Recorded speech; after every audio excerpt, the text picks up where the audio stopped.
niin, nyt tutustutaan Allrightin toimitiloihin ja aloitetaan täältä Tuusulan toimistolta. Tervetuloa kierrokselle.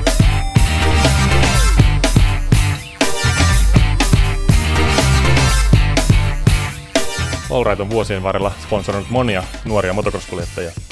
Tässä on muutamia heidän paitoja. No ei kaikki nyt ihan nuoria ollut, että sori Kurre. No niin, nyt saavuttiin tähän Allrightin MX Divisionin toimistoon ja tässä tosiaan suunnitellaan M-Racing-varustemalleja, kaikkia Lites-leiriin liittyviä asioita pohditaan ja suunnitellaan tässä näin, eli tältä se näyttää.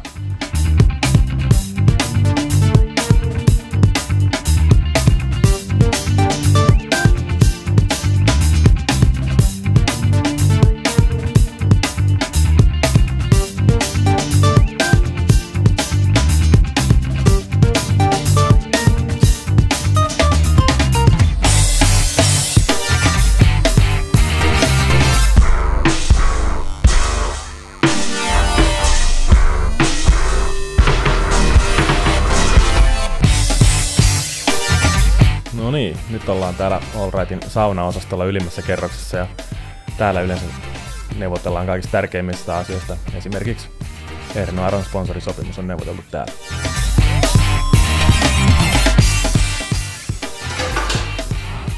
Ai että, nyt on kuumat paikat! No niin, nyt ollaan sitten Allrightin toimiston katolla ja tän ylemmässä Allrightissa ei oikein pysty pääsekään enää. Nyt lähdetään käymään sitten tuolla myymälässä ja varastolla.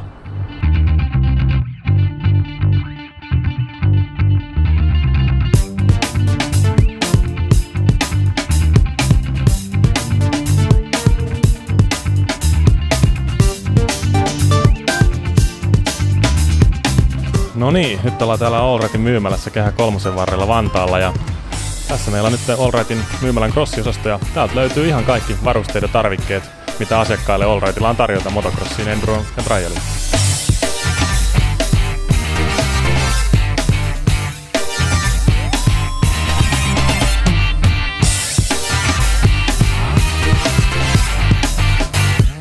Silloin kun Harri Kullas ja Joonas Lehtinen ei ole treenaamassa tai kilpailemassa, niin he tekee duunia täällä meidän myymälässä ja seisoo mallinukke ominaisuudessa täällä.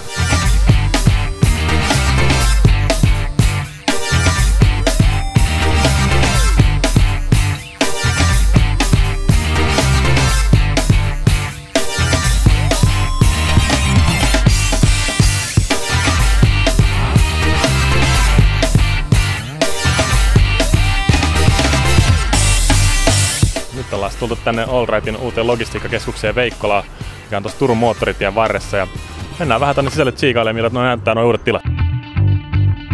Täällä tosiaan korkeutta on näillä halleilla noin 11 metriä ja täällä on noin 10 kilometriä kuormalavahyllyä ja 12 kilometriä pientavarahyllyä, eli tavaraa on melkoisesti. Ja katsotaan vähän tarkemmin.